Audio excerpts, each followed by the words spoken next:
Čekaj bre, debelice. Što debelice, misliš da sam debeo, ja? Ne, ljubi, ja tako volim da ti zovem ovako. Ma, te ne voliš da mi zoveš, bre.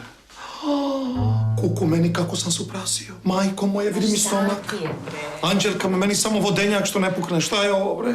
Pa ja nosim blizance, ovo je užas. A? Jel misliš da sam se mnogo udebljio, a? Uopšte ne mislim, evo ti uzmi vaga izmeri, ajde.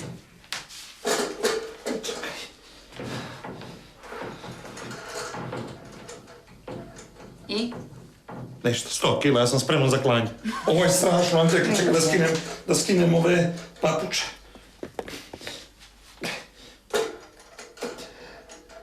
Isto, bez veze, isto ti sve. 100 kila. Nema šta, ništa. Nema. A meni će da prozovu Andrija Čvarak ili tako nešto. Ma što bi mogla? Probaj da stojiš na jednoj nozi. Da stojim na jednoj nozi? Pa nisam ja čaplja, niti roda. Dobro, ako hoćeš da imaš manje kila, probaj, ako nećeš, šta da ti redim?